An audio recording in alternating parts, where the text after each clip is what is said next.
So ఇప్పుడు 16:1 mux using 4/1 mux ఎలాగో చూద్దాం. ఓకే, సో 4/1 అంటే 4 ఇన్పుట్స్ 1 అవుట్పుట్. సో 16:1 అంటే 16 ఇన్పుట్స్ 1 అవుట్పుట్. సో 4/1ని 16/1 కింద మార్చాలంటే 4 × 4 అంతే కదా, అంటే 4 మక్స్లు కావాలి.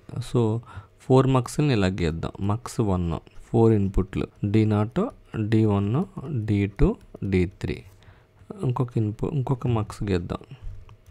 D4, D5, D6, D7.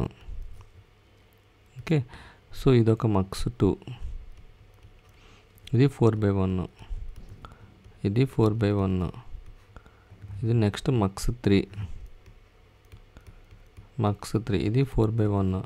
So ఇది D8, D9, D10, D11. Next ఇంకొక మక్స్కి ఇద్దాం. ఇది మక్స్ 4, ఇది కూడా 4/1. D12, D13, D14, D15. Selection lines common S0, S1. ఇది కూడా S0, S1, ఇది కూడా S0, S1. Both are same. Okay, interconnected. ఇప్పుడు ఈ మక్స్ ఆపరేట్ అవ్వాలంటే ఒక డికోడర్ని కనెక్ట్ చేసి 2 to 4 డికోడర్ని కనెక్ట్ చేద్దాము. 2 to 4 డికోడర్లో ఇన్పుట్లు ఇద్దాం. ఇన్పుట్లు ఇచ్చినప్పుడు ఇది 0, 0 ఇచ్చామనుకో ఈ సెలక్షన్ లైన్ కనెక్ట్ అవుతుంది.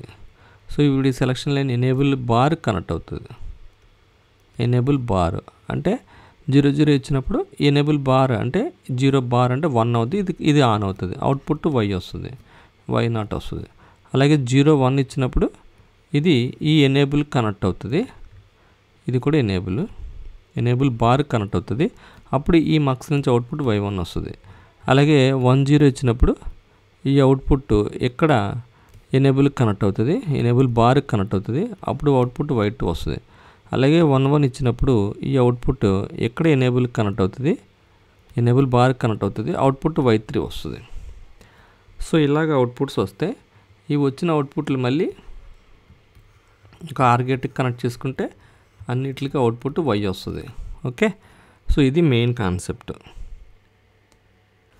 సో సెలక్షన్ లైన్స్ ఏంటంటే S0, S1 0, 0 అయినప్పుడు 2 to 4 decoder, 2 to 4 decoder. So 2 to 4 డికోడర్లు ఇక్కడ ఇన్పుట్లు ఏం తీసుకుందాము అంటే AB తీసుకుందాం. సో ఇక్కడ AB ఇన్పుట్లు తీసుకుందాం. AB 0, 0 అయితే S0, S1 0, 0 అయితే అవుట్పుట్ Y = D0. అలాగే AB 0, 0 అయితే S0, S1 0, 1 అయితే D1. AB 0, 0 అయ్యుండి 1, 0 అయితే అవుట్పుట్ D2, ఎందుకంటే మక్స్ 1 ఆపరేట్ అయింది. మళ్ళీ 0, 0 ఉండి 1, 1 అయితే D3 ఆపరేట్ అయింది. సో ఈ మక్స్ నుంచి అవుట్పుట్లు వచ్చేసినాయి ఇలాగా. సో ఇంక మనకు దీంతో అవసరం లేదు. ఇప్పుడు ఈ మక్స్ ఆపరేట్ అవ్వాలి.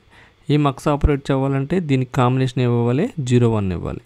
సో ఇప్పుడు 0, 1 కాంబినేషన్ ఇస్తే మక్స్ 2 ఆపరేట్ అవుతుంది. సో ఇక్కడ మక్స్ 1 ఆపరేట్ అయింది, మక్స్ 1 ఆన్ అయింది. ఇప్పుడు మక్స్ 2 ఆన్ అవ్వాలంటే 0, 1 కాంబినేషన్ ఇవ్వాలి. 0, 1 కాంబినేషన్ ఇస్తే ఏమవుతుంది, S0, S1 0, 0 ఇస్తే D4 అవుతుంది. 0, 1 ఇచ్చి 0, 1 ఇస్తే D5 అవుతుంది. 0, 1 ఇచ్చి 1, 0 ఇస్తే D6 ఆన్ అవుతుంది. 0, 1 ఇచ్చి 1, 1 ఇస్తే D7 ఆన్ అవుతుంది. ఓకే, సేమ్ ఇదే కాంబినేషన్స్తో మళ్ళీ AB S0, S1లో మక్స్ 2 ఆపరేట్ అయిపోయింది. అవుట్పుట్లు ఇలా Y నుంచి ఇలాగ Y1 నుంచి ఇలాగ అవుట్పుట్ వచ్చేసింది. ఇప్పుడు 1, 0 కాంబినేషన్ ఇచ్చి S0, S1 అయితే అవుట్పుట్ ఏమవుతుంది, D8 అవుట్పుట్ వస్తుంది. మళ్ళీ 1, 0 ఇచ్చి 0, 1 ఇస్తే D9. 1, 0 ఇచ్చి 1, 0 ఇస్తే D10. 1, 0 ఇచ్చి 1, 1 ఇస్తే D11. నెక్స్ట్ ఇది మక్స్ 3 ఆన్ అయినట్టు, మక్స్ 3 ఆన్ అయినట్టు. ఓకే, నెక్స్ట్ మక్స్ 4 1, 1 ఇచ్చి 0, 0 ఇస్తే D12. 1, 1 ఇచ్చి 0, 1 ఇస్తే D13. 1, 1 ఇచ్చి 1, 0 ఇస్తే D14. 1, 1 ఇచ్చి 1, 1 ఇస్తే D15. సో ఏ మక్స్ అయితే ఆపరేట్ అయిందో ఆ మక్స్కి మనం ఇలాగా ఈ వాల్యూస్ ఇస్తే, ఈ ఎనేబుల్ వాల్యూస్ ఇస్తే ఆటోమేటిక్గా రన్ అవుతాయి అన్నమాట. అప్పుడు అవుట్పుట్లు Y = D0 నుంచి D15 వరకు వస్తాయి. సేమ్ ఇదే ప్రాసెస్ 32:1 మక్స్ చేయాలనుకోండి, ఈ 4/1 బదులు 8/1 పెడతాం. 8 ఇన్పుట్లు D0 నుంచి T7 వరకు వస్తాయి. ఓకే, అలాగే ఇది కూడా 8 ఇన్పుట్లు వస్తాయి, ఇది కూడా 8 ఇన్పుట్లు వస్తాయి, 8 ఇన్పుట్లు వస్తాయి. అప్పుడు 32/1 వస్తుంది. ఓకే, ఇప్పుడు ఇక్కడ 8:1 మక్స్ కాబట్టి 8:1 మక్స్ అయితే ఇదొక 8, ఇదొక 8, ఇదొక 8, ఇదొక 8. అప్పుడు 32:1 మక్స్కి 4 మక్స్లు సరిపోతాయి. అప్పుడు కూడా 2 to 4 డీకోడర్, 4 డీకోడర్స్ డ్రైవ్ అవుతాయి. ఇక్కడ మనం చేయాల్సింది ఏంటంటే 4:1 బదులు 8:1 రాస్తాం, ఇన్పుట్లు 8 రాస్తాం, అంతే తేడా, అంతకు మించి ఏం లేదు. ఓకే, సో వీలైతే నెక్స్ట్ క్లాస్లో మనం 32:1 మక్స్ కూడా చూద్దాం. సో ఈ వీడియో కనుక మీకు నచ్చినట్టయితే షేర్ చేయండి, సబ్స్క్రైబ్ చేయండి, లైక్ చేయండి, మరి ముఖ్యంగా బెల్ ఐకాన్ ప్రెస్ చేయడం మర్చిపోకండి. Thank you very much. See you again. Bye by.